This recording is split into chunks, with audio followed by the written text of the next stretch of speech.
Formula journal entry for installment loans. Don't forget your name.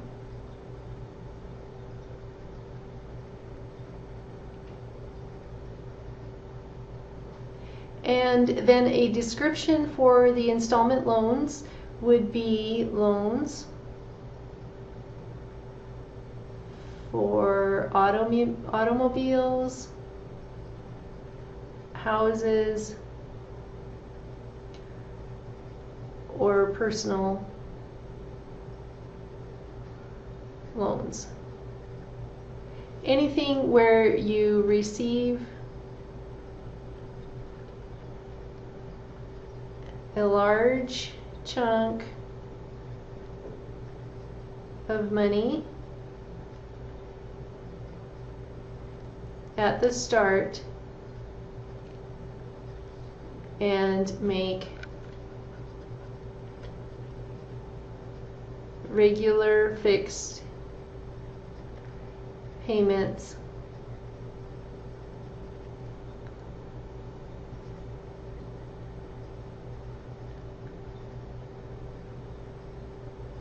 for some period of time. And we can calculate how much money you'll actually pay over the life of the loan, or how much your payment has to be per month if you are going to take out a loan of a certain value. So for the formula, we have, this one starts with P, I'm sorry. It's the P. Yeah.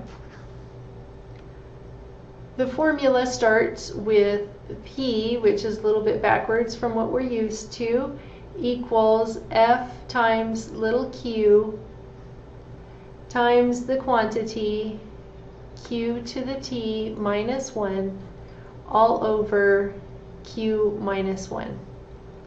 And remember that we need to know r and n and little t, and we have to find out little p, which is a rate over our number of compoundings, and we have to find our big T, which is our number of payments.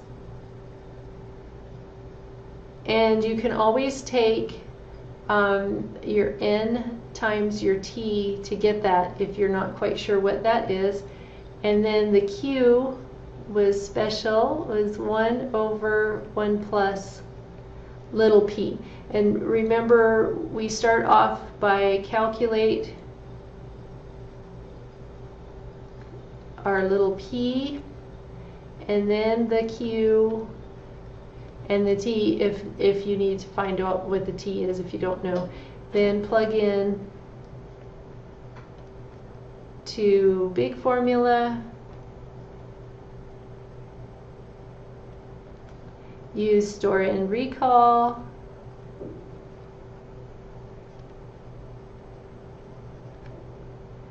and follow order of operations. So the big P was the starting loan amount, and the F, the big F, is the payment amount.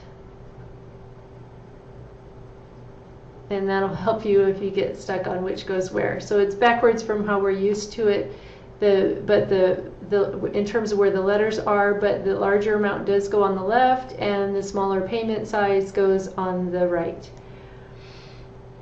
So keywords that'll tell you that you need to, that you're using the installment loan formula would be the word loan. And then also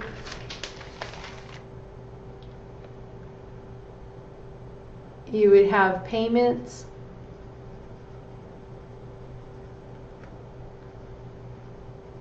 every month or year, and you get a big chunk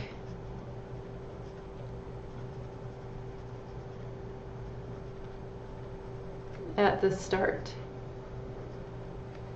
Big chunk of money at the start. Okay, so if it's a loan, you're getting a big chunk of money at the start, and then you're making payments over time. And those things, those three things together, will tell you that you need to use the installment loans formula.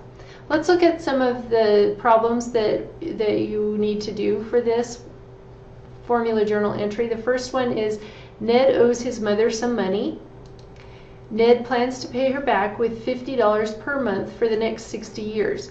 Ned agreed to pay 5% interest compounded monthly. Find the amount of money Ned borrowed from his mother. So this one we know how much Ned is paying per month, but we don't know how much his initial lump sum was that he got from his mother that he's paying back. On number 2, Maria wants to borrow $35,000 to remodel her house. Her bank will lend her the money for 10.5% APR compounded monthly. How much will she have to pay each month to pay the loan in 10 years? You know, this one sounds a lot like the ones we were doing for our examples for this lesson, so I think I'll show you number 1 because it's a little different from what you've seen already. So the first thing I have to do is identify the little n, and I can see here it says compounded monthly, so I know that's going to mean 12 months in a year. I also need to know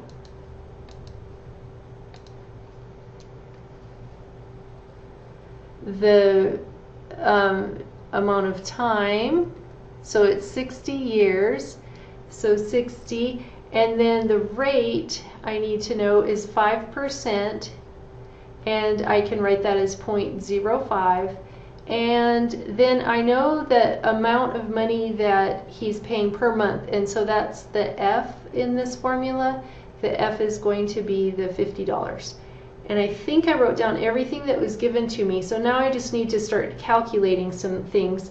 My little p is going to be R over N, so that's going to be 0.05 for the rate divided by N, which is 12. And I'll use this calculator, so I have 0.05 divided by 12, helps if I turn it on, 0.05 divided by 12, and I end up with 0.00416, and the 6 is repeating, so I'll just put the line over it to indicate that. And then I need to find Q. And Q, remember, is 1 over 1 plus little p, so it's going to be 1 over 1 plus 0.00416, repeating. And to do that, I'll just add the 1 for that denominator, plus 1, and then do the inverse. So I'm doing this effectively, doing the 1 divided by the 1.00416. So to do the inverse button, I use this button here. So push the inverse button and push enter, and that's my value for Q. We'll write that down. So I have 0.9958, and it goes on. I'm going to store that on this calculator. It'll be called A, so I'll store that in A. So I say store. The first thing that comes up is A, and so I'll push enter, so now that's stored in A. And now for my formula, my big formula, I'm going to write it over here. Capital P equals F times little q times the quantity Q to the T minus 1 over Q minus 1. Now we know parts of that already, so I'll fill in those parts. So we don't know the P on this problem, but we do know that our F is 50, so I have 50, and my Q I have stored in A, so I'll put that there, and then I have the A for the Q again raised to the T power minus 1 over A minus 1, and right as soon as I wrote it, I realized I do know what that T is, so I should go ahead and put it in. I think I do. Oh, I didn't calculate that. Let's do that next. So over here we'll find our capital T, and that's going to be the number of compoundings times the number of years, And since I don't know exactly how many payments he's going to make yet, I do have to calculate that one. So it'll be 12 times 60 years, because he makes a payment every single month, and so 12 times 60 is going to give me 720. So that is my capital T here, so 720 I can write in there and finish off my formula. Now I just have to do some work here. See if I can point out what I'm working on. First I'll start with this a to the 720th. So I have my a value already sitting on my calculator, so I just go to the 720th, push enter, and then -1, push enter again, and then I want to store that in B.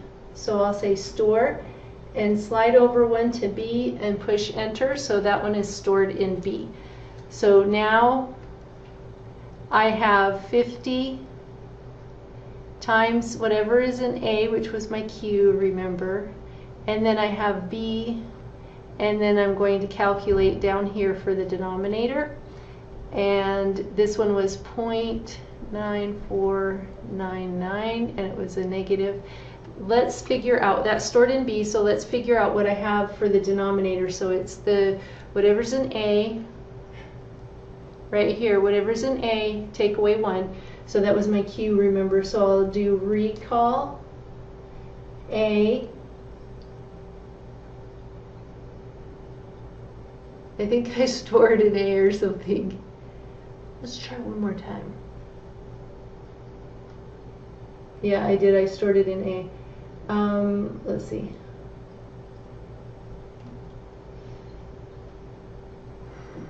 .05.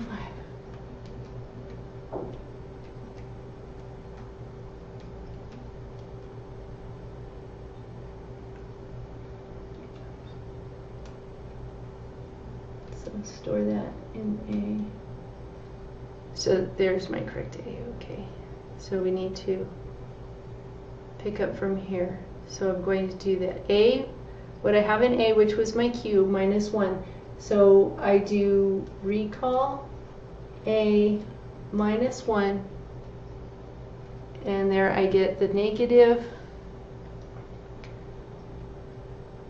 0.0041, and it goes on, and I'm going to put that, that one I can just leave on my calculator, and then I can do the inverse of it and multiply it by what's in B, so that I can take care of this part right here. So I'm taking this and I have it on my calculator, I'm doing 1 over it, and then I'll multiply it by this B part. So inverse, and then times recall, and I have to slide over to B, push enter, and enter one more time, and that looks good. I have 228. See if I have space to write this. I need to take 50 times A times 228.926, and it goes on, and that's going to be my P. So I have the 228 sitting on my calculator, so I multiply it by recall, and it's in A again, so I'll just push enter, enter one more time to multiply those two, and then times 50, enter, and there's my final value. So my P, I'll write it over here since I happen to have space, is 11398. So 11398 point, and I need to round to this cents, but my next digit is a 9, so it's going to have to bump up to 0.82 cents. 0.82 cents. And that is how much money Ned borrowed. And if you're wondering how much Ned paid his mother back, we can figure that out. We just need to take his $50 that he paid every month times how many months he paid. So 50 times, it was 720 months, that was our capital T, and we get $36,000. So Ned paid